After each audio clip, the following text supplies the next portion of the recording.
y me enlazo ahora con el presidente de Consultores Internacionales, SC, y presidente del capítulo México de la Sociedad Mundial de Futuro, Julio Amillán. Mi querido Julio, ¿cómo estás? ¿Qué tal? Muy buenos días, Leonardo.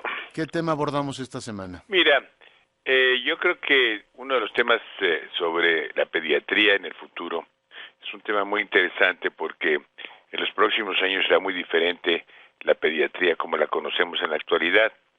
Y esto será principalmente el resultado de una interacción de dos grandes megatendencias que existen: la transición demográfica y sociocultural de la población en el mundo y el desarrollo tecnológico que se está dando no solo en medicina, sino también en tecnología de la información y en otras áreas. Sin embargo, esta área corre el riesgo de no ser incluyente con la infancia a nivel global, que es lo que veo con gran preocupación, pues si no se toman las medidas correctas. Hay un hecho, por ejemplo, en México, que la población infantil va a disminuir en los próximos años. Por ejemplo, actualmente el 20% de la población tiene 10 años o menos, pero en 2050 este porcentaje será del 15%. Y no implicará una simplificación de la medicina pediátrica, sino al contrario, se deberá contar con una mayor especialización y conocimiento sobre el entorno y las nuevas generaciones, pues para poder aplicar tratamientos efectivos. Yo diría que en primer lugar se debe considerar que gracias a los adelantos de las medicinas en los últimos años, las nuevas generaciones cuentan con mejores tratamientos y fármacos, en algunos casos para niveles de enfermedades que les da esperanza de vida y sea mayor sus capacidades en estas nuevas generaciones de llegar a los 95, 100 y 120 años. Y eso significa que la infancia del futuro será, pues, obviamente más larga y más longeva. Los niños en este siglo ya podrán contar con la secuencia del ADN desde el momento de su nacimiento, y esto implicará que los pediatras en el futuro contarán con una hoja de ruta a la medida de cada paciente, qué padecimientos más propensos pueden tener, y esto debe incluir luego soluciones de dietas especiales, suplementos, vitaminas, ejercicios, tratamientos, todo lo que es la genómica. Y o sea, hay una gran posibilidad de esto en relación a los niños, que en este caso lo que hay, la gran tendencia es que va a ser dispar. Esto se va a lograr en los países desarrollados, pero en los países en desarrollo o los países muy pobres, esto va a ser muy, muy complicado. Y efectivamente, uno de los elementos importantes que se está viendo en la OMS es la obesidad y el sobrepeso infantil, en lo que corresponde a una pandemia en el siglo XXI, y la pediatría del futuro debe enfocarse a este tema. Por ejemplo, en el 1990, el 4.6% de la población global infantil era obesa, y en el 2020 se espera que sea el 12%, o sea, hay un incremento brutalmente, sí, verdaderamente impresionante, ¿no? Y yo creo que en estos avances hay focos rojos que no deben ignorarse. Por ejemplo, la Organización Mundial de la Salud alertó el año pasado en su informe, que se llama Resistencia a los antimicrobianos, informe mundial sobre la vigilancia, que virus y bacterias tradicionales cada vez son más resistentes a la medicina tradicional, como los antibióticos.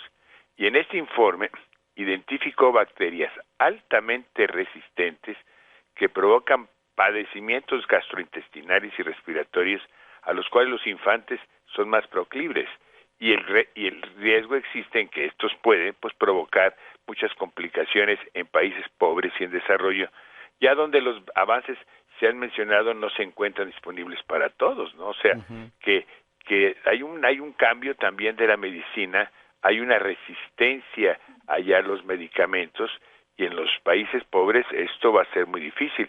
Por ejemplo, naciones en África, el sudeste asiático, la OMS apoya a los gobiernos a combatir la mortalidad infantil con medicina y equipos, y que esto radica en enfermedades que cada vez son más inmunes a los fármacos que se distribuyen gratuitamente, y lo que hace necesario un esfuerzo global. Por ejemplo, hay laboratorios privados para desarrollar nuevas curas. Fíjate, la penicilina sigue siendo ampliamente usada en estas zonas, sí, pero esta fue descubierta hace casi 100 años, en 1928. Pues por ello es importante una serie de investigaciones y de inversiones que tienen que hacer las empresas farmacéuticas, que son pues realmente multimillonarias, ¿no? Y yo creo que eso ilustra que hay principales retos para el tratamiento de pediátricos en el futuro. Si bien pues hay soluciones, también y existen muchísimas brechas de desigualdad. Por ejemplo, un caso es los hospitales de Estados Unidos se desarrollan aplicaciones de smartphone para monitorear a los jóvenes pacientes, además de crear plataformas digitales para su distracción en momentos de estrés, en fin, ya son muy sofisticados estos empleados. ¿Les están viendo hasta el ritmo cardíaco? Exacto. Y entonces esto, el ritmo, su actitud, sus sensaciones, y claro, ahora imagínate esto con respecto a lo que constituyen los países menos desarrollados. Y yo creo que la UNICEF y la OMS han estado creando un concepto que es el hospital amigable con el bebé, para promover mejores prácticas en los tratamientos de los recién nacidos, hasta colaboraciones con laboratorios, fundaciones privadas y los nuevos desarrollos tecnológicos en las diferentes naciones. Yo creo que este asunto de la medicina pediátrica va a cambiar sustancialmente.